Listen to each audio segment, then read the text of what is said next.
Congressman, sa dulo, dun po sa pakikipag-usap ninyo sa kaanak, kayo mismo hindi kayo naniniwala dito sa balitang ito na talagang nakadetain po siya sa ngayon? Kasi may pahayag din po na sinabi si DILG Secretary Remulla na posible daw na 1 o hanggang 3 linggo mapabalik ng bansa si Zaldico.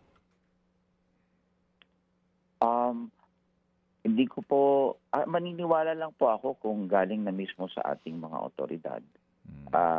And as I've said earlier, and this is based on official news report, that the Ministry of Justice of Czech Republic, sila mismo nagsasabi na kahit sila walang impormasyon at nag-aantay pa sila ng official report ng kanilang mga pulis relative to the arrest or detention of Zaldico. So until now po, ayaw ko rin ho mag-venture into any speculation kasi mahirap po kasi siyempre ang taong bayan po ay kumbaga naniniwala kaagad sa mga report na baka hindi naman walang basihan. Oo. Congressman, nalito ko doon sa sinabi niyo. Sabi mo, maniniwala lang ako kapag sinabi na ng mga otoridad. Hindi ba ang nagbanggit na po nito si President Marcos Jr., maging si DILG Secretary Remulla?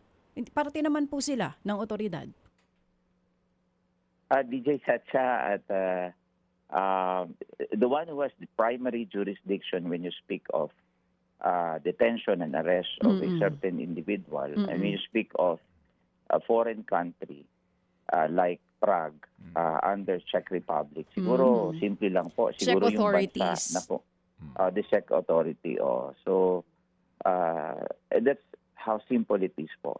Mga kapatid, para sa iba pang mga balita at impormasyon, sundan niyo po kami sa X, Instagram, Facebook at syempre sa TikTok, True Network PH. Mag-subscribe din po kayo sa aming YouTube channel, True Network. May website din po tayo, truenetwork.ph, at pwede niyo rin po kaming mapanood sa Channel 19 ng aming True FM TV. Lagi pa rin makinig sa radyo dito po sa 105.9 True FM dahil dito, laging true sa'yo, kapatid. Dito tayo sa totoo.